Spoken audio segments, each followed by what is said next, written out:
좋은 금요일 아침입니다. 찬송가 425장 함께 찬양하시겠습니다. 찬송가 425장입니다. 주님의 뜻을 이루소서. 고요한 중에 기다리니 진흙과 같은 날 빚으사 주님의 영상 만드소서. 주님의 뜻을 이루소서. 주님 발 앞에 엎드리니 나의 맘속을 살피시사 눈보다 이게 하옵소서. 주님의 뜻을 이루소서. 병들어 몸이 피곤할 때 권능의 손을 내게 펴서 강건케 하여 주옵소서. 주님의 뜻을 이루소서. 온전히 나를 주장하사 주님과 함께 동행함을 만민이 알게 하옵소서. 아멘.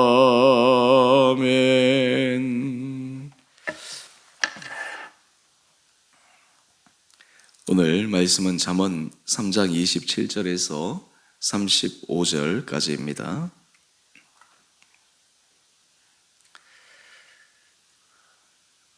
내 손이 선을 베풀 힘이 있거든 마땅히 받을 자에게 베풀기를 아끼지 말며 내게 있거든 이웃에게 이르기를 갔다가 다시 오라 내일 주겠노라 하지 말며 내 이웃이 내 곁에서 평안히 살거든 그를 헤아리고 꾀하지 말며 사람이 내게 악을 행하지 아니하였거든 까닭없이 더불어 다투지 말며 포악한 자를 부러워하지 말며 그의 어떤 행위도 따르지 말라.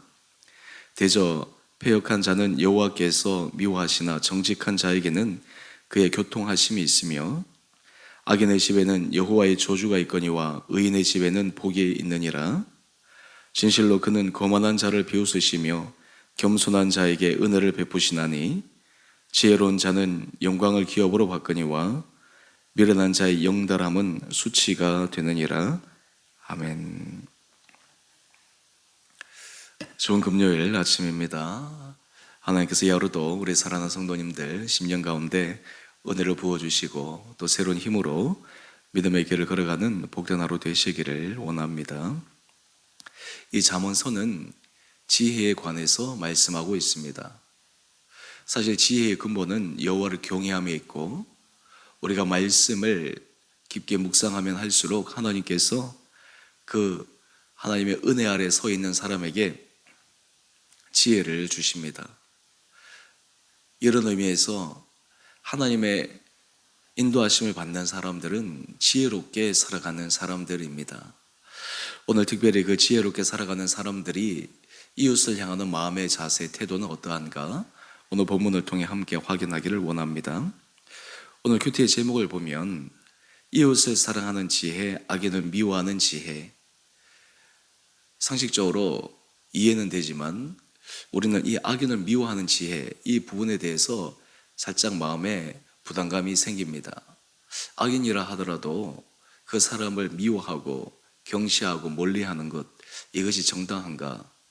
근데 여기에서 얘기하는 것은 이웃을 사랑하는 마음, 또 악인을 미워하는 것은 사람이라고 하는 그 자체보다 사람을 존중 여기고 사랑하고 그리고 악인이 행하는 그 악한 일에 대해서 우리 마음이 동요되지 말 것을 의미하는 제목이 아닌가 생각해 봅니다. 오늘 우리 말씀을 묵상하기 전에 우리 묵상 에세이로 잠시 한번 가보십시다. 오늘 묵상 에세이 제목이 이웃 사랑이 참된 지혜입니다 라고 이야기를 합니다. 저는 이 제목에 동의합니다. 진정한 지혜로운 사람은 이웃을 사랑하는 사람이요. 정말 지혜로운 사람은 사람을 존중하고 사랑하기 때문에 그가 있는 곳에는 화해가 일어나고 화목하고 마음이 갈라진 사람들을 하나로 만들어내고 지친 사람들의 마음을 복돋아줘서 위로하고 새로운 믿음의 길을 걸어가도록 만드는 사람일 것입니다. 오늘 이 묵상 에세이의 내용을 보면 한 젊은 청년이 랍비를 찾아가서 이야기를 합니다. 율법에 어떤 사람을 속이거나 잘못하면 거기에 대한 보상으로 갚으라는 말씀이 나오는데, 이 율법마다 어떤 데는 4배, 또 어떤 데는 3배, 또 어떤 데는 5분의 1 이러한 수치가 나오는데 어느 것이 맞느냐라고 질문합니다. 사실 이러한 제자의 질문은 율법에 대한 문자적인 질문이죠. 이러한 태도는 우리가 말씀을 바라보고 대하는 때 우리에게도 일어나는 그런 모습이기도 합니다. 말씀 가운데 성경에서 한편에서는 이렇게 얘기하고 또 한편에서는 이렇게 얘기하는데 어느 것이 맞습니까? 우리가 그래서 문자적으로 성경을 대하는 것의 한계는 바로 여기에 있습니다. 그런데 랍비는 이 청년에게 이야기를 합니다. 우리 두 번째 단락을 보게 되면 율법에서 몇 배를 갚아라 라고 하는 그 수치보다 더 중요한 것은 상처받은 사람에게 얼마만큼 보상을 해줘야지 그 사람의 마음에 그 상처가 치유될 수 있겠느냐. 그 몇 배를 갚아라고 하는 것은 그 받은 상처를 치유하기 위한 하나의 현실적인 대안일 뿐이다 라고 하는 것입니다. 중요한 것은 내가 잘못하고 나서 얼마를 갚을 것인가, 거기에 방점이 있는 것이 아니라 남에게 상처를 주지 않는 삶, 그리고 이웃을 사랑하며 살아가는 삶이 더 중요하다라는 그 율법의 정신을 말씀하고 있습니다. 지혜로운 사람은 어떤 사람입니까? 지혜로운 사람은 바로 성경에서 말씀하는 말씀의 정신의 원리를 가지고 살아가는 사람입니다. 말씀의 문자 하나하나를 중요하게 여기기도 하지만 거기에 매여서 중요한 정신을 잃어버리고 그리고 그 정신에 위배되는 삶을 살면서 나는 말씀을 지키고 있습니다, 나는 말씀을 존중히 여깁니다 라고 하는 그런 하수의 모습으로 살아가지 말고 진정으로 그 율법의 정신, 그리고 그 율법에서 얘기하는 본질을 추구하며 살아가라 말씀하고 있는 것입니다. 예수님께서도 이 율법에 대해서 요약을 하시면서 말씀하셨습니다. 율법에 있어서 가장 큰 율법은 하나님을 사랑하는 것이다. 근데 그 사랑하는 것도 온 힘을 다해서 정성을 다해서 뜻을 다해서 주 너희 하나님을 사랑하라. 그리고 또 하나의 율법의 정신은 이웃을 사랑하는 것이다. 그런데 그 사랑의 정도를 내 자신처럼 사랑해라. 굉장히 그 정도를 높여주신 것입니다. 오늘 바로 이웃을 사랑하는 지혜, 악인을 미워하는 지혜, 여기에 핵심 정신은 어떻게 우리는 이 세상을 살아가는 사람들과 관계 속에서 사랑의 정신을 가지고 살아갈 수 있을까? 오늘 사랑의 정신을 가지고 살아가는 사람들이 보이는 몇 가지 모습을 함께 묵상하기를 원합니다. 먼저 첫 번째, 27절 말씀을 보면 내 손이 선을 베풀 힘이 있거든 마땅히 받을 자에게 베풀기를 아끼지 말라. 여러분, 우리가 선을 베풀 힘을 하나님께서 우리에게 주셨다라고 하는 것은 얼마나 큰 축복인지 모릅니다.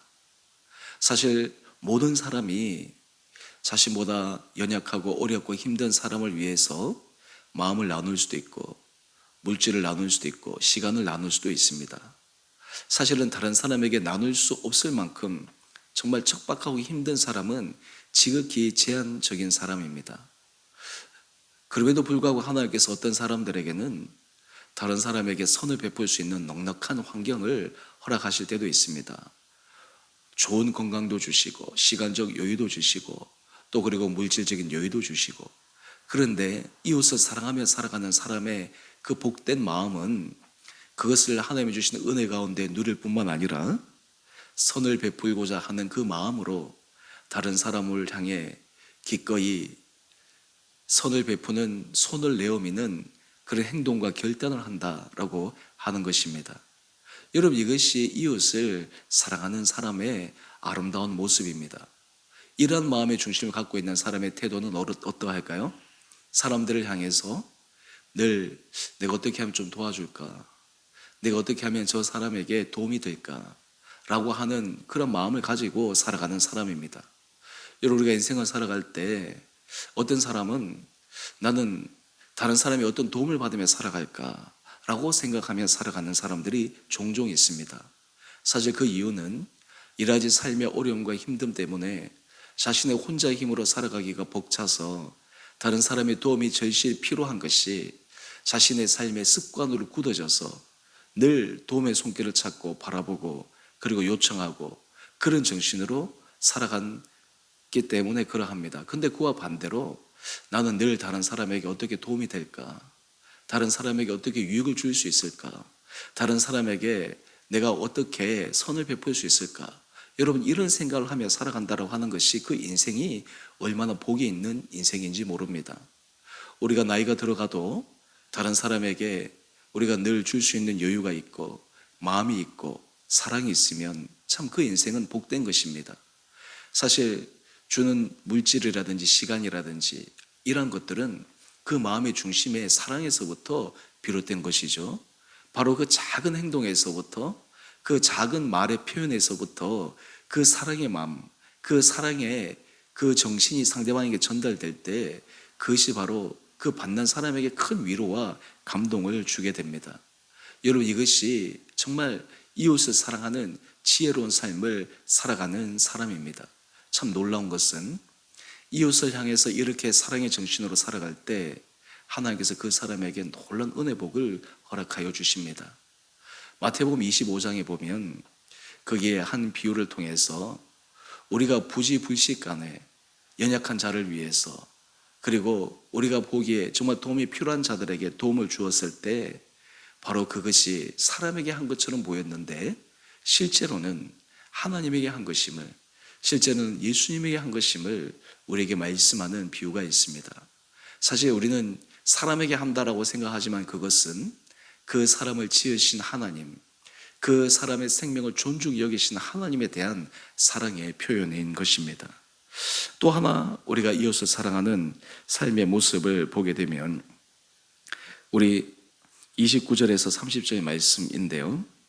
내 이웃이 내 곁에서 평안히 살거든 그를 헤아리고 꾀하지 말며 사람이 내게 악을 행하지 아니하였거든 까닭없이 더불어 다투지 말라. 여러분, 어떤 사람들은 가는 데마다 다툼을 일으키는 사람들이 있습니다. 늘 그 마음 속에서부터 자기 안에 해결되지 않는 문제 때문에 자신의 내면적인 상처로 자신의 풀리지 않는 그런 내면의 고통으로 인해서 관계 속에서 늘 어려움을 만들어내는 경우가 종종 있습니다. 그런데 이웃을 사랑하는 사람들은 까닭없이 사람과 다투지 않습니다. 까닭없이 사람과 반목하지 않습니다. 오히려 모든 상황 가운데서 화목하게 하기 위하여 노력하고 애씁니다. 사실 이러한 사람들이 있는 곳은 그 한 사람으로 말미암아 가정이 평화롭습니다. 그 한 사람으로 말미암아 공동체가 평안합니다. 그 한 사람으로 말미암아 그 안에 모인 모든 사람들의 마음이 넉넉하게 되어집니다. 사실 우리가 삶을 살아갈 때마다 늘 이런 정신으로 이런 마음으로 살아가는 것이 참 쉽지가 않죠. 왜 그렇습니까?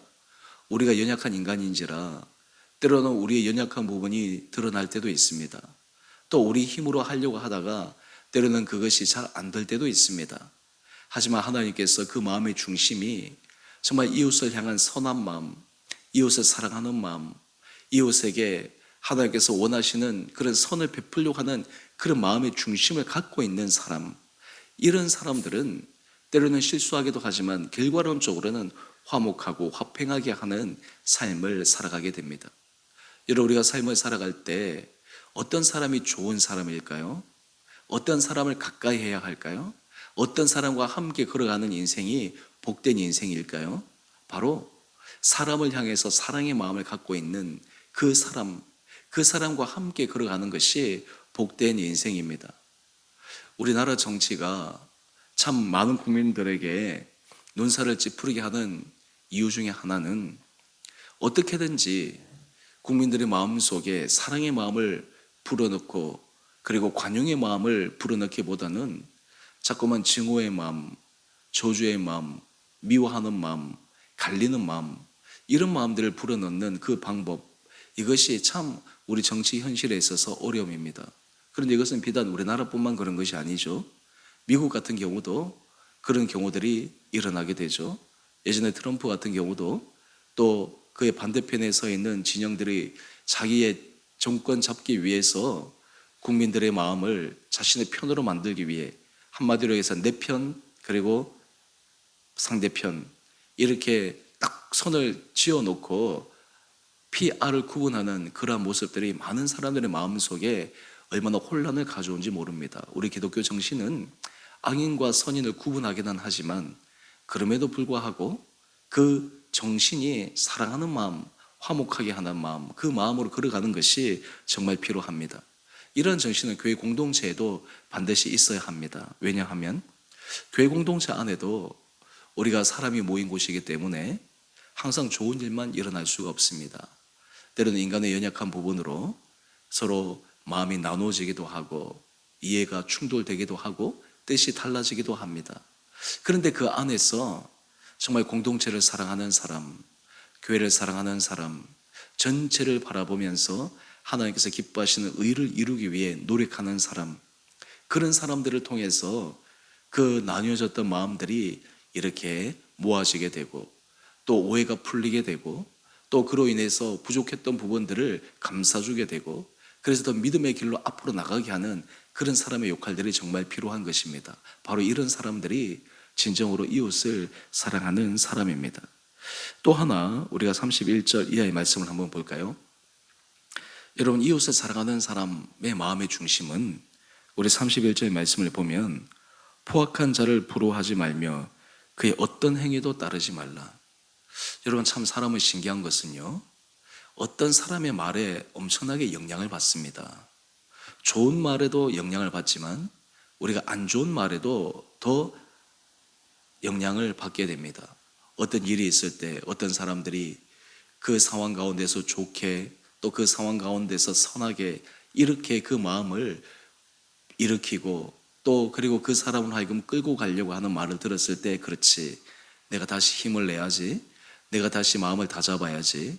그런데 그와 반대로 그렇지 않은 사람의 이야기들을 자꾸만 듣게 되면 나도 모르게 거기에 휩쓸리게 되고 내 안에 갖고 있던 그 적은 생각들이 또 이 싹이 터서 그것이 내 마음 전체를 사로잡게 되는 경우도 종종 봅니다. 오늘 31절 말씀을 보면 포악한 자를 부러워하지 말라라고 이야기를 합니다. 여러분, 포악한 자들은 어떤 사람입니까? 오늘 31절 우리가 영문을 보게 되면 the violent, 한마디로 얘기해서 폭력적인 사람입니다. 이 폭력이라고 하는 것은 물리적인 폭력만을 의미하는 것이 아닙니다. 여기에는 여러 가지 요소들을 포함하는 것이죠. 어떻게든지 이러한 사람들은 가는 곳마다 늘 싸우고 늘 대적하고 반목하고 거기에서부터 힘을 얻는 사람들입니다. 여러분, 우리가 사랑할 때도 힘을 얻게 되지만 또한 그와 반대로 그러한 바이런트한 사람들은 그 안에서도 힘을 얻게 됩니다. 그리고 또 하나, 이러한 사람들과 함께 있게 되면 거기에 동조하게 되어서 자신도 모르게 그 악에 쉽게 스며들게 됩니다.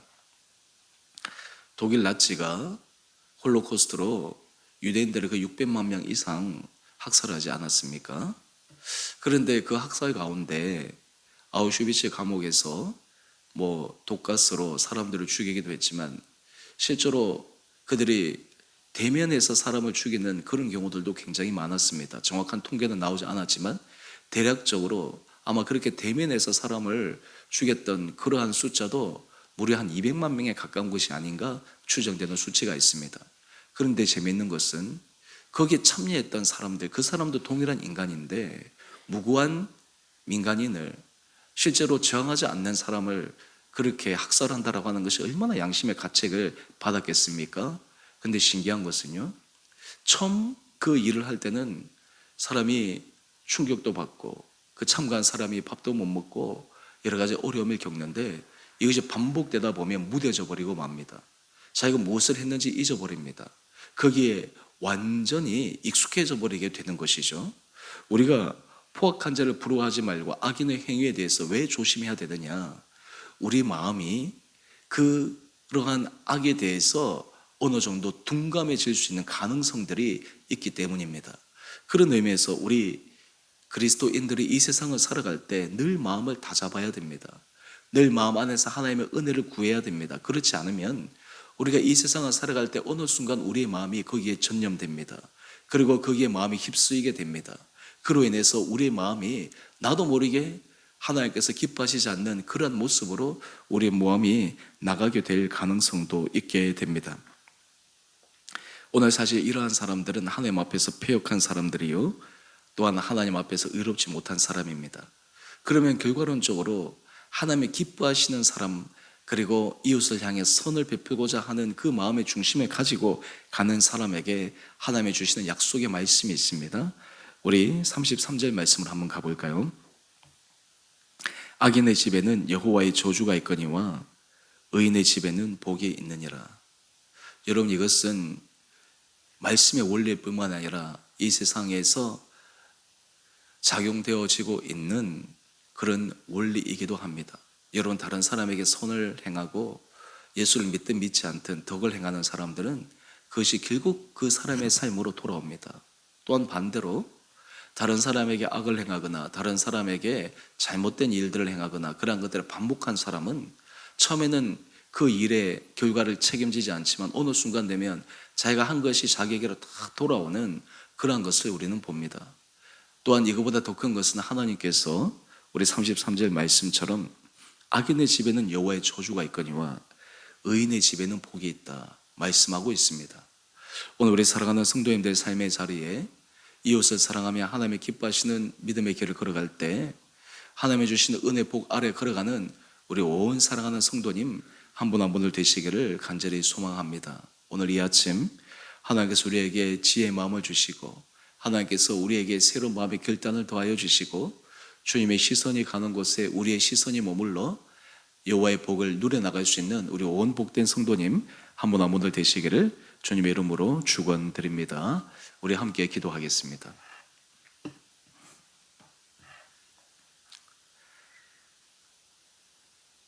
사랑해 주님, 참으로 감사합니다.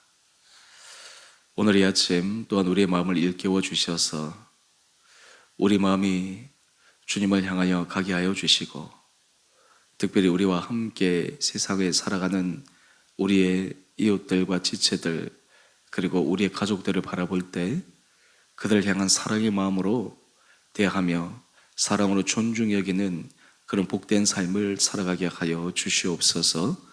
우리 살아가는 주님의 성도들이 이런 믿음의 길을 걸어가므로 각각의 자리에서 그리스도의 아름다운 향기를 드러내는 삶을 살아가게 하여 주시며 그것이 삶의 습관화되고 삶의 체질화가 되어서 우리 성도들이 가는 곳곳마다 화해가 있고 그 안에 사랑의 열매가 맺어지며 그 안에 사람을 세우는 놀라운 믿음의 역사들이 일어나게 하여 주시옵소서.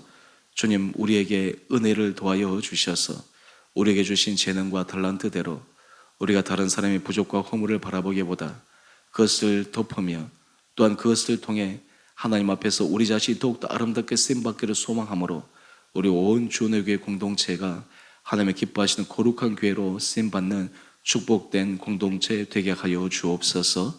그리하여 이 세상에서 정말 하나님의 기뻐하신 길을 걸어가므로 여호와의 복이 임하는 복된 가정, 복된 삶, 복된 교회 공동체 되게 하여 주시기를 우리를 사랑하신 예수님 이름으로 감사기도 드리옵나이다. 아멘. 하늘에 계신 우리 아버지, 아버지의 이름을 거룩하게 하시며 아버지의 나라가 오게 하시며 아버지의 뜻이 하늘에서와 같이 땅에서도 이루어지게 하소서. 오늘 우리에게 일용할 양식을 주시고 우리가 우리에게 잘못한 사람을 용서하여 준 것 같이 우리의 죄를 용서하여 주시고 우리를 시험에 빠지지 않게 하시고 악에서 구하소서. 나라와 권능과 영광이 영원히 아버지의 것입니다. 아멘. 오늘도 믿음으로 승리하시는 복된 하루 되시기를 바랍니다.